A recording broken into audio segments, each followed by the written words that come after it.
Hey everybody, this is Danielle Miller, brand strategist for women entrepreneurs and solopreneurs who want to leave their imprints, spread their influence, and create an impact in their world. And I am so delighted that you have joined me today for the Empowered Brand Show because I have a very special guest, my actual very first guest. So that is something that will go down in the annals of the Empowered Brand Show. I'd like to introduce you to Shannon Cherry. Shannon is a business and marketing pro with more than 2 decades of experience, and she helps you make more money in your business without adding more time. I have known Shannon for many years. We met at a networking conference. I don't even know how long ago it was now. She founded her business, shannoncherry.com, in 2002 to help experienced and ambitious entrepreneurs grow their business.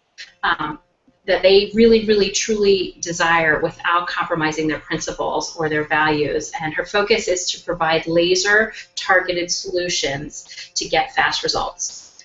Shannon's business has been debt-free since its inception, which is really, really important for those of us who are entrepreneurs and solopreneurs. We can really learn a lot from this lady, and she consistently only works 15 hours a week to spend more time with her family. And she lives in the San Francisco Bay Area now. She was originally from New York, and she's now on the West Coast. So I am delighted that you are here today, Shannon. Thanks for having me. I'm so excited to be the first. Ooh. I know. That's what I decided to do. It's like, you have to be my first guest. And you graciously agreed to that, and I'm so appreciative of that. So I want to dive right in today because I want to make this as informative as possible, and I also want to let people know that if you are watching this now and you'd like to stay after and join the green room to continue the conversation around branding and around what your challenges are, or add your thoughts around it after the show, I'll post the link, and that way you can hang out with us for a little bit in the green room if you'd like. But Shannon, I'd like you to tell us about your brand evolution. Well, my brand evolution is kind of interesting because I started off with this idea that I was going to be a traditional public relations firm. I mean, that's what I thought I should be because that's where my skill set lied. But what happened was I could not compete. I thought I would do a traditional PR firm in the area I was living in at the time, which is Albany, New York. And the problem was, even though I had people interested in me, I used to work for some of those PR firms, and it was very hard to break in, at least in that area locally. And I had to already shift and start doing things virtually to get more clients because I couldn't get them locally. Mm-hmm. But what happened with that was I realized early on that part of the reason I started my business was because when I did work for traditional public relations firms, I didn't like how they did a lot of things. I saw a lot of overhead, which is a big thing for me. A lot of waste, a lot of overhead, a lot of things that just weren't in my world. Some of them were very unethical, maybe illegal, and it was time to do something about that. And I wanted that for my clients, but what I did was end up bottling myself up to create what I thought was a PR firm. Mm-hmm. Right. And what ended up happening was with the clients I did get, they didn't fit. They didn't, and most of the ones, they weren't really actually ready for PR. They were ready. They needed more broader marketing help, and so I would help them with that, and then get them the PR. They weren't good fits, and it was partly because I had made a brand promise that wasn't me. Mm-hmm. And over the years, and we've known each other at least probably 7 years, maybe. I think longer than that. Yeah. Well, I just always go by how old my girls are. I have twin daughters, so I always go by that. And mm-hmm. What I found was a lot of these, that I was not getting the right people. I was unhappy with the work I was doing, and still, when I met you, one of the first things you talked about was like, you have to be you. And I wasn't. I was trying to be online someone I wasn't. A lot of times I was looking at people who I thought, and I say thought, were successful, because most of them aren't, as in terms of what I think success is. But I thought they were successful, and I tried to be like them. And then, you know, then I rein it back in and say, okay, I still want to be a traditional PR firm, so I went more corporate. And the problem was I was all over the map. No wonder nobody wanted to work with me, because I didn't even know who the heck I was. Yeah. And it was a big evolution, but one of the ways I did that was I finally said enough. There was a point in my business where I wasn't making money. I wasn't doing the work I love doing, and I finally said enough. I'm going to can it all. And as I was literally picking up garbage bags full of crap that I had bought from other people, I realized that part of the reason I bought those things in the first place was because of their brand, about who I thought they were. Mm-hmm. Yep. And I needed to find my own voice. Ironically, at the time, my tagline was "Find Your Voice," and I didn't have a voice. I had everybody else's voice, or what I thought people wanted to hear. And so finally, I started very small and started sharing my opinions, my whole brand shifted. I started getting more clients and really started to see my results and my success soar. Mm-hmm. Yeah. Yeah, and I think it's so interesting, because so many times we think that we have to have, all these pieces in place, and then we have a brand, but in actuality, it's sort of this evolutionary process. It's this holistic process that we go through as we find our voice and find out what makes us unique and find our own sweet spot of, owning who we are, and that it's not like what the other formulas and blueprints and cookie cutters and things like that are teaching us that we should be. And so it's I think just this really fascinating process. And as you've developed your voice, one of the very, I think, cool, super cool things that you do are the cherry bombs. And it's so unique to who you are, and it's so you. And it brings out your personality in spades. Thanks. It's kind of funny because, my last name is Cherry, and I didn't make it up. It's not some fake name. I married it. That's that true. Name. My hair is red. It's always been red, except when I dyed it blonde in high school. But it's been pretty much red all my life. I mean, it kind of fit, but I did not fit my own brand. Mm-hmm. And the cherry bombs were this way of me putting my voice out there, saying, this is what I think, and I don't give a crap what you think about it. I believe this wholeheartedly. And it really did open doors for me, because that was all of a sudden people started taking notice.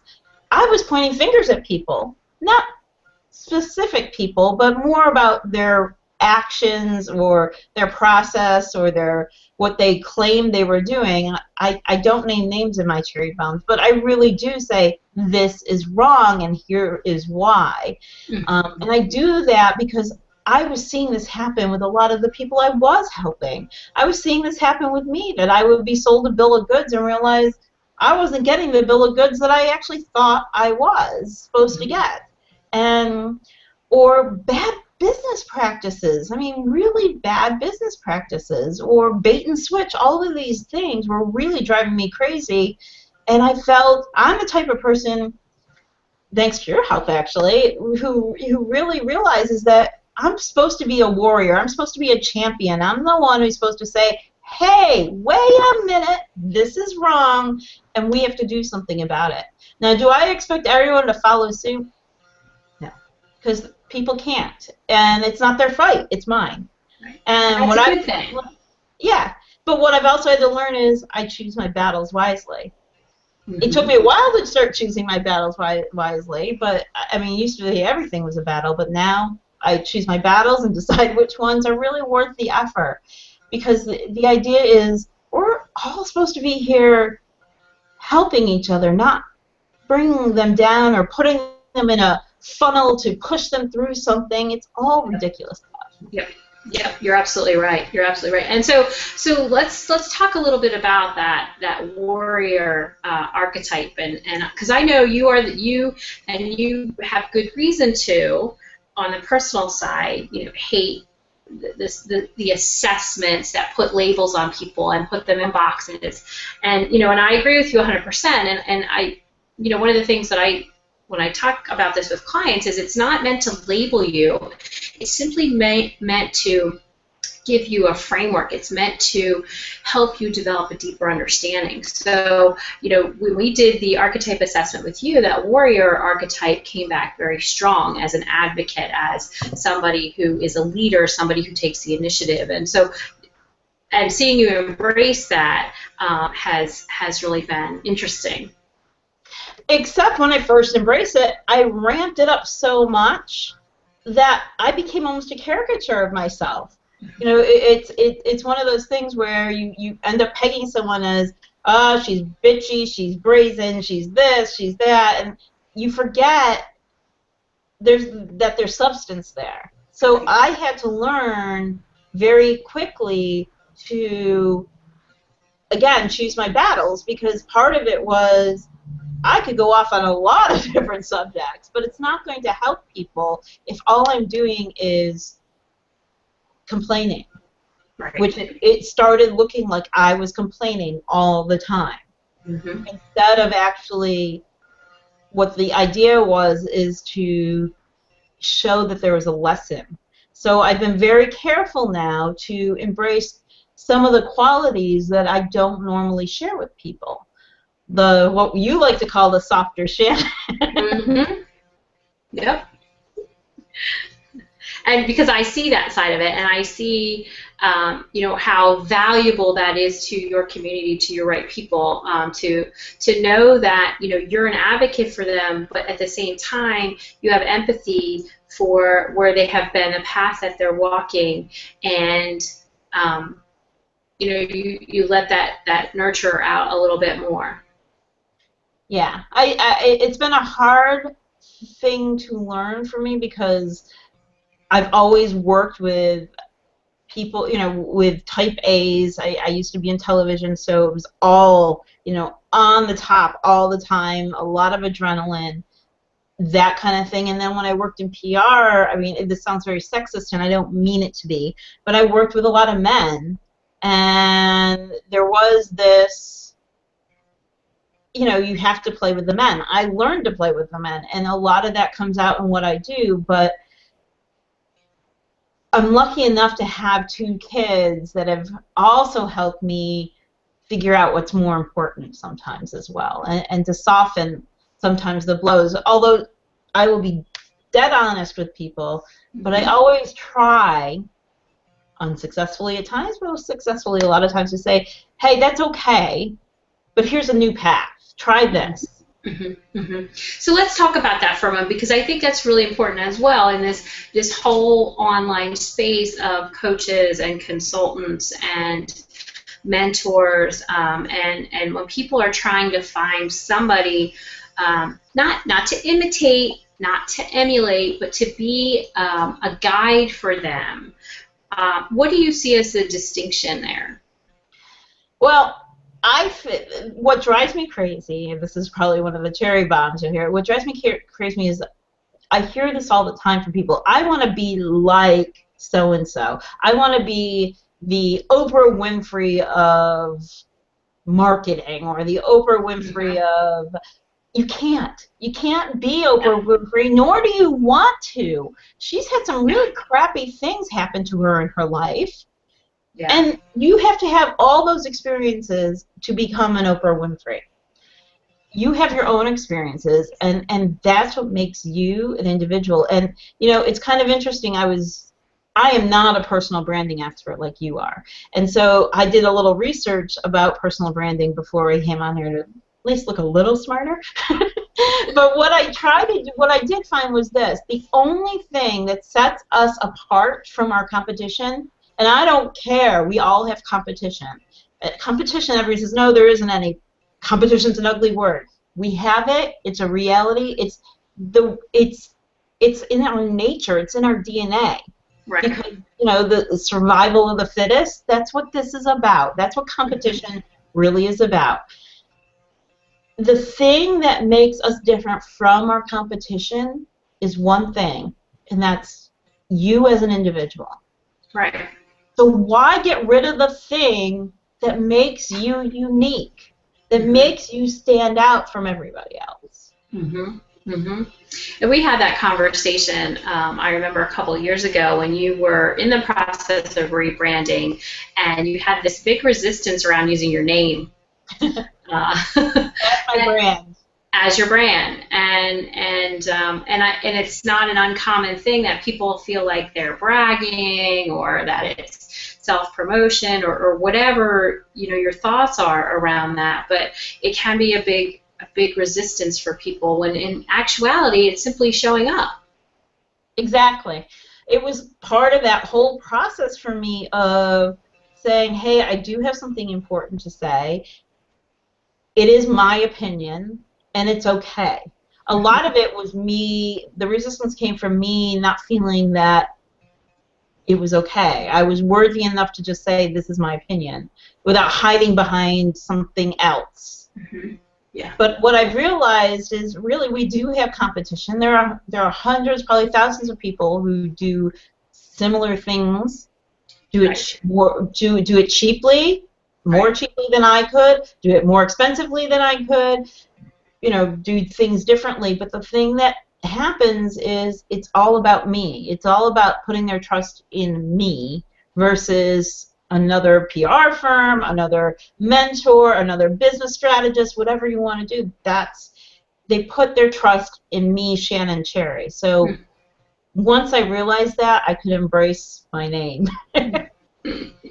Right, because in actuality, that is what a strong and resonant brand does. It gives people a reason to choose. Exactly. You know, it gives people a reason to choose you over another business mentor, another PR expert, you know, who can do the same thing. You know, we're all, like you said, you're right. We are in competition. There is not any new information, and you know, many of us are doing the same things. And the only thing that makes the competition feel less competitive is when you're doing your own thing. If you're trying to be exactly like somebody else or trying to find somebody, you know, follow somebody else's blueprint or formula, that's really when you start to run into trouble because you're doing the exact same thing as someone else. So why should they choose you when they know that other person's already been doing it? Exactly. And until you can finally say, this is my mark, this is what makes me different, no one's really going to come to you they're probably only going to come to you based on price. And that is not a nice place to be at when you're running a business. Exactly. If you're the cheapest, and that again, you know, that goes back to that whole brand vibe of what you're putting out there in the world. You know, do you want to be known as the Walmart of coaching or of consulting or mentor, whatever it is, or you know, are you going to be the Tiffany of coaching and consulting and mentoring, and whatever your particular niche is, and I want to talk about that a little bit because I know that's one of the things that you focus on when you take somebody on as a mentee and work with them, and how do you help them figure out what their niche is and what their particular voice looks like? Well, it's a combination of a couple of things. I mean, the first thing is they have to know themselves, who they are. And a lot of times, that's why I actually don't work with people starting their businesses because, I mean, you've been in business for a while, I've been in business for a while, and what we thought it was going to look like when we started off, forget it. It's not like that at all once you really become established. And that's a huge issue, is that you're going to learn the basics. I always tell people, come to me after you've learned some basics, because the basics are all out there. You can get them free, you can get them cheaply. They're wonderful.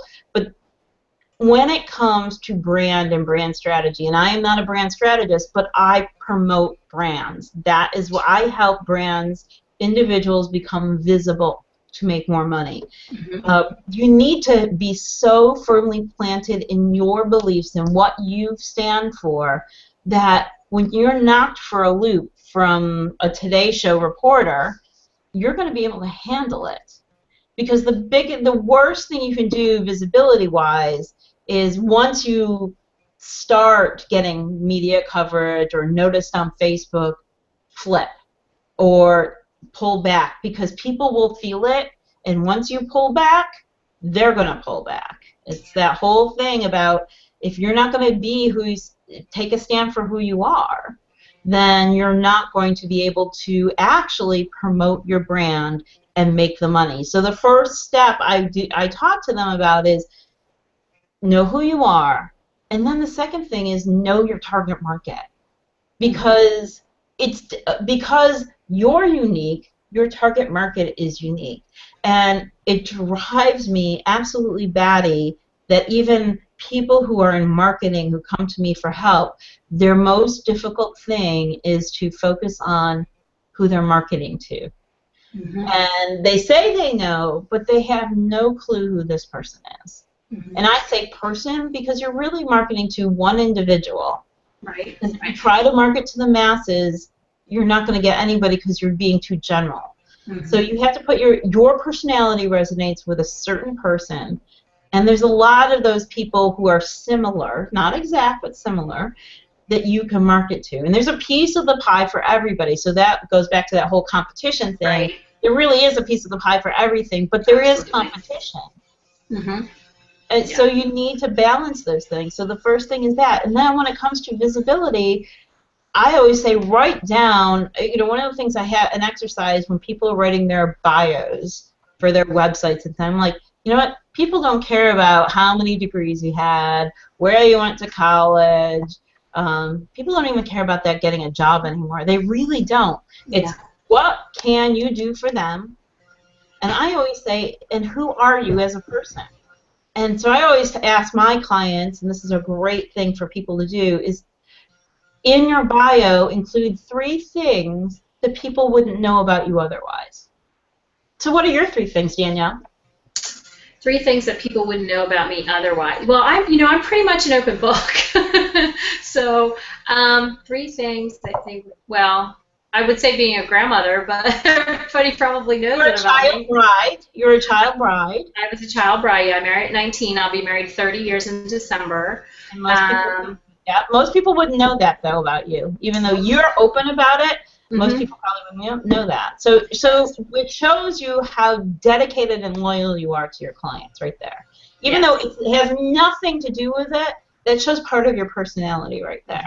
And that's fascinating to me, how you can take those threads, those things that you think are not important, but can be used to demonstrate a part of your personality, a part of who you are in a way that is natural and is not self-promoting and doesn't feel, the standard word icky that we use in marketing.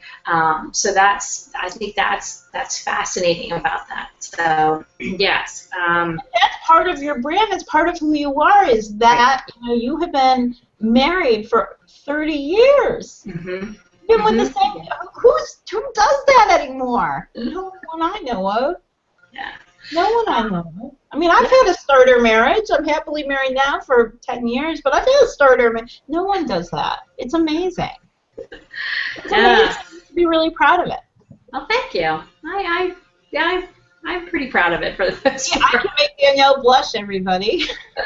Yes, you can. Gosh, man, you can feel my face. See, now I'm gonna have now it's gonna bring on a heat flash. Let's see. Here's one more thing you don't know about me. Like menopause is coming. So, yes, but yeah. So you're right. I mean, and let's see what else. My biological mother left when I was 4, so I have not ever seen her in 45 years approximately-ish, and so my parents have several divorces between all my parents, which is probably a significant contributing factor to the fact that I've been married almost 30 years. So. But there you go. Yeah, but you're right. I mean, those things are, and those are things that create the connection with other people. That's what exactly. You know, and that's like one of the exercises everybody should do, and actually talk about those things in your presentations. If you're giving a presentation, it's important to share those kind of mini factoids. I mean, we're talking about your family, but it could be anything. What if I had a client who could juggle? Now, for most people, that would be kind of like, okay, that's really weird. But you know what? Every reporter she was interviewed by asked her to show them how, show me how you juggle. And we use that to, she juggled 3 businesses. She owned 3 businesses. She juggled 3 businesses. So the whole metaphor was there. But she had never seen it until she actually wrote it down. So it's those kind of things that are your innate interesting skills, abilities, what you're most proud of. Those are the things that matter to your clients as well, or your potential clients.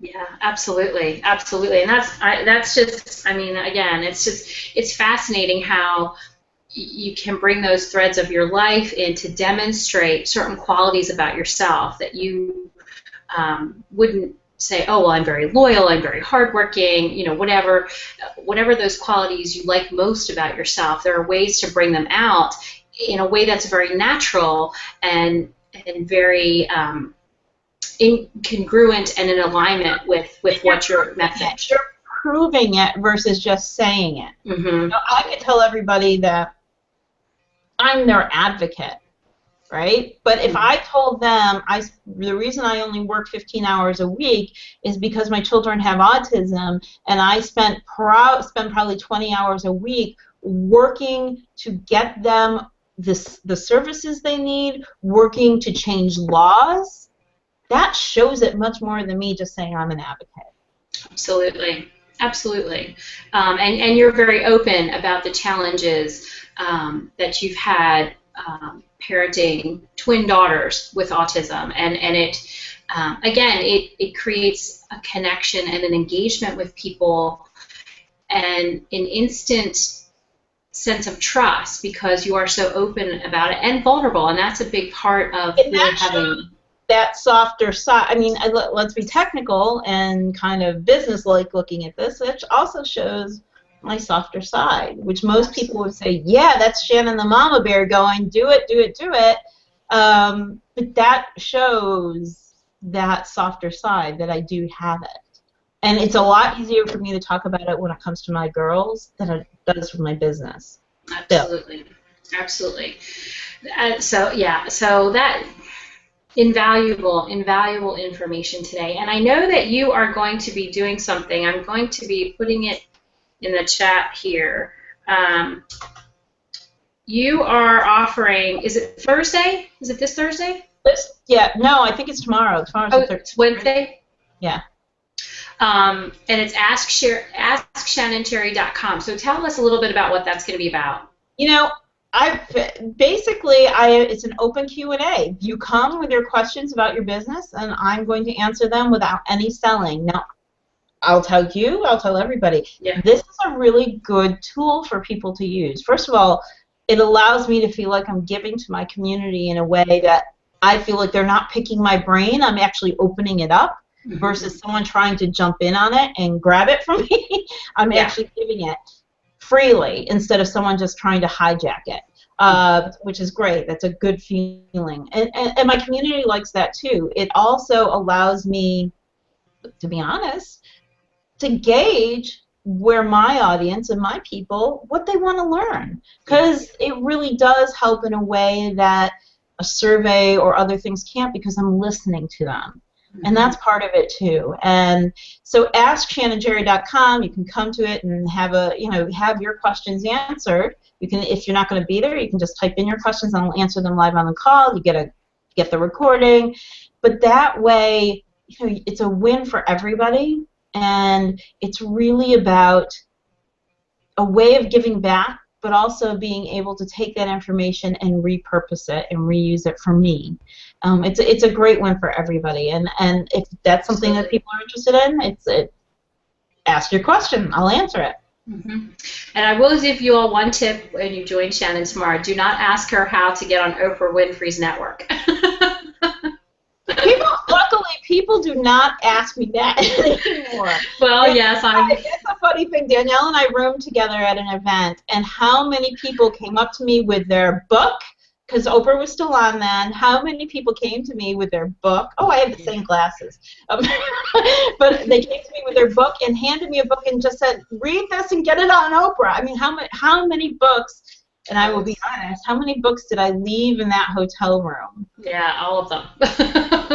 It was crazy. It was, you hear that I've gotten 3 people on Oprah, and all of a sudden people just think that I can just magically do this. And there's a whole bunch of strategy that goes into it. And it got to the point where, I probably had an armful of books that people wanted me to take to Oprah. I mean, it's not like I was knocking on her door. I could knock on her door and say, here are all these great books.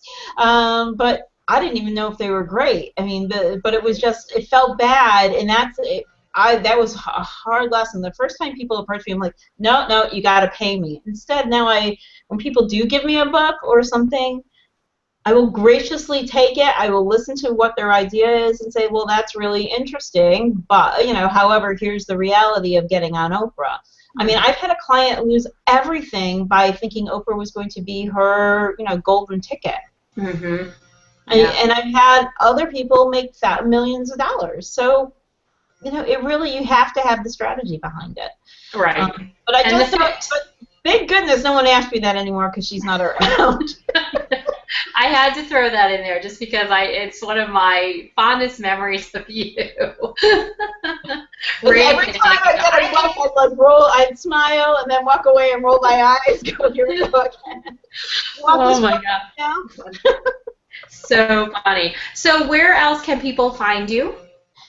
One of the best places to find me really is on my blog, because that is where you're going to get a feel for me, and that's where you're going to find those cherry bombs that we've talked. Cherry bombs, I can't even say it now, that we've talked about. So it's just at shannoncherry.com. You'll find the blog, and just pick a couple cherry bombs to read. Either you'll love them, or you're going to be so angry that you'll turn me off. Now, I don't mind if you turn me off and to say, oh my gosh, she's just full of herself, or she's such a bitch, whatever. But if you are reading something and it is upsetting you, there's a reason why it is, and I don't want you to follow me because I'm only going to make you angrier. But there is something there that is making you angry, and I ask you to take a look at that yourself, because usually you're angry because what I'm saying hits a chord. That's right. That's right. That's right. So yeah, so go to shannoncherry.com, and again, tomorrow Shannon's call is askshannoncherry.com, and again, she's going to be answering any questions you have about your business, about being a solopreneur, about juggling it all, about how do you gain more visibility, how do you put yourself out there, how do you get your right clients. So I highly would encourage anyone to get on that call tomorrow. It will really, really help you. And Shannon is an amazing business coach and advocate. So it's a golden opportunity, and you should take advantage of it. Thanks. So we're going to wrap it up today. I want to thank my very dear friend Shannon for joining me today on the Empower Brand Show. Next week, we'll be talking with John Lusher of John Lusher Consulting, and he does social media consulting for small businesses and entrepreneurs. And we're going to have some interesting conversations about how to manage all these social media platforms and finding one that's the best for you and all of that. So I look forward to seeing you all again next week. I'm going to post the link if you want to come into the green room and hang out with us. We would love it. So hang on here a second. I've got 2 things going here. All right, take care, everybody.